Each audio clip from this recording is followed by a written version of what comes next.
I visited the White House and found it to be underwhelming. Now, before you even try to blow up on me and say, how dare you disrespect our history, or get mad that I've become political, I want you to know that I am judging the White House off of the building itself and the unimpressive nature of the White House as a tourist attraction. Because yes, the White House is open for tourism, and on June 11th, 2025, I toured the White House on a public tour that is free that anybody can take if they want to. Today, we're going to dive into the White House as a tourist spot and my advice to you if you plan on going to Washington, D.C. This video will be split into 3 parts. First, the history of the White House itself and its architecture. Second will be how the tour is and my observations there. And last, we will talk about the reason why it is so unimpressive as a little recap of all my ideas bundled into one little section. Let's begin. The White House was constructed between 1792 and 1800. James Hoban was the architect designing the White House. Now, originally, the White House was constructed as the President's house, and John Adams was the first to stay in this house. A lot of presidents over the years would actually add things to the house itself and expand the house, but it remains largely the same structurally and how the architecture was designed back then. Now, of course, in August of 1814, the president's house was burnt to the ground. In 1817, the house was reconstructed, and James Madison, along with his wife Dolly, would give the house its more high-end and regal touch of French decor. Now, from the moment that you walk in, you get the sense that this is a very, very nice place, but also a very gaudy place. The word gaudy is a great word to describe the White House. Gaudy is defined as extravagantly bright or showy, typically so as to be tasteless. I have to say that the White House feels very gaudy, which is really interesting to me considering it is our nation's capital and it's supposed to be this symbol of freedom and justice for all and all the other core values of America. Instead, you walk in and you get a very, very upscale manor that has cool memorabilia and portraits of our presidents, while a very elegant and English tone shapes the way that the White House was designed, looks, and feels. At the time of my tour, I was unaware that James Madison was to blame for this touch on the White House and its entire regal French decor. The internet says that the White House is designed in neoclassical architecture, which is inspired by the classical Greek and Roman architecture. Neoclassical architecture emerged in the mid-18th century and took over Europe. Italy, France, and Germany used this style of architecture the most. This style of building is supposed to reflect democracy and civil virtue, but that all seems to be what the exterior and the large pillars of this architecture reflect. The interior, on the other hand, has conveyed a message of elegance and wealth.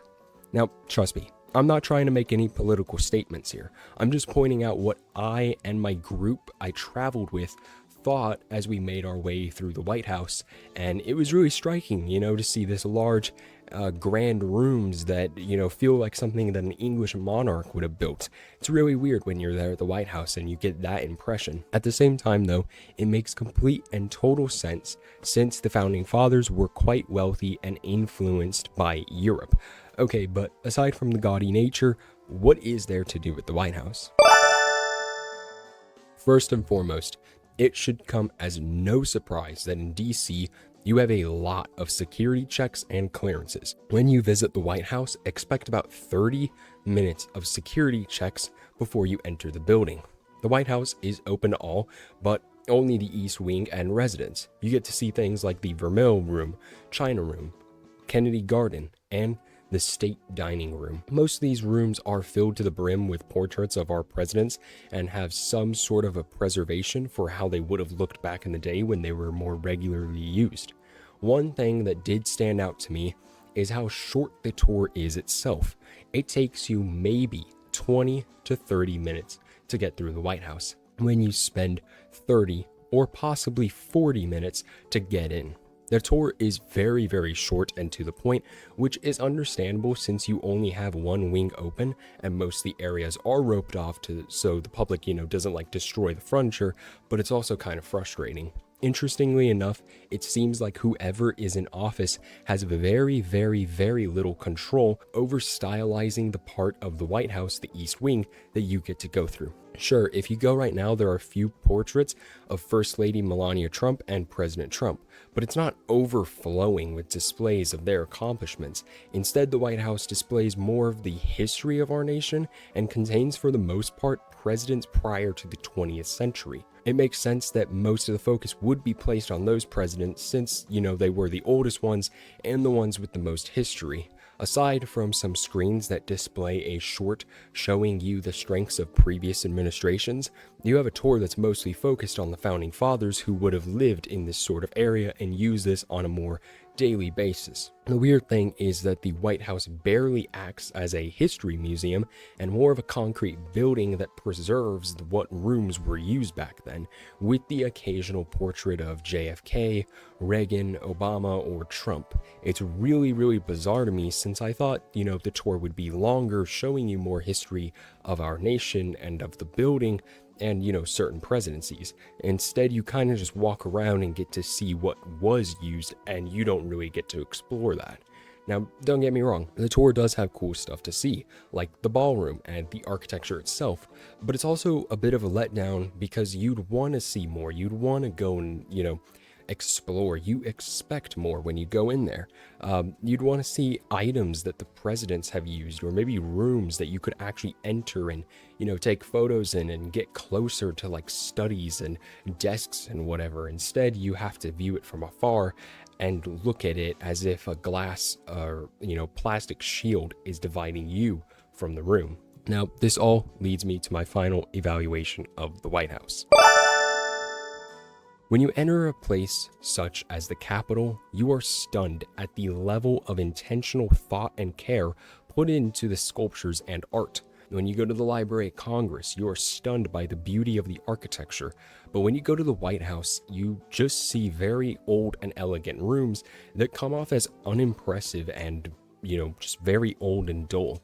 Sure, the maintenance is well kept, but the actual experience of walking through the White House is underwhelming because you go in expecting a very pretty and scenic tour with interesting rooms, and you come out with the realization that the White House has a lot of room to grow and expand for a tour. The White House would benefit from more to do, especially considering how rigorous the security checks are. By the time you exit, you feel like you just wasted your time trying to get in for a very lackluster tour. If the rooms weren't so roped off and instead have, security stationed in the rooms to check if people are trying to deface the property and then let you explore, I think it would be, very beneficial. And of course, if you didn't start your tour with a tacky looking gift shop, I think it'd be beneficial. Like if we had, an information desk. I saw the gift shop immediately and got the wrong vibe from the White House and thought, that's weird. That feels tourist trappy. Why isn't there like an information desk here or free maps? Instead, it's just, here's some cheap looking memorabilia that you can buy in souvenirs that say White House on it. Opening up that garden, like I was saying, for public access would be incredible. I really wanted to go in there, but I couldn't. And it was just kind of closed off to the public, which I thought was really, really weird. That would add so much more to do here, just walking through a nice little pretty garden. Or maybe if you wanted to, or if you could, maybe pay a little extra, or maybe it's just free, allowing people to take photos in front of the house on the lawn would be really, really cool. If you plan on visiting DC, I have to tell you this. Go to the White House to say that you did, but do this first. I was really glad by the end of the day and the end of the trip that I did the White House first before anything else.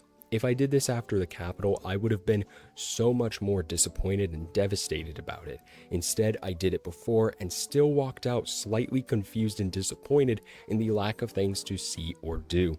Maybe my biggest problem was how linear the tour was itself. No matter who is in office, I think that this tour remains largely unchanged, so it is something to consider when you visit, that it'll basically be the same. And it, would be nice if each administration got to open more to the public, But if I went in 2024 when the Biden administration was in office, I would have had the exact same thoughts as I do going in 2025 with the Trump administration in office. It's just a very sad and not so fun tour. The only difference is a section to honor the First Lady at the very beginning of your tour. That's about the only big difference there for each presidency. And I mean, you know, a few portraits of our current president, I guess, are thrown in there. At the end of the day, the White House is small, and from the exterior, it is impressive enough. The interior is a bit underwhelming, with not nearly enough to do. Do this first on your trip to DC, then head to the Capitol for a very, very impressive tour.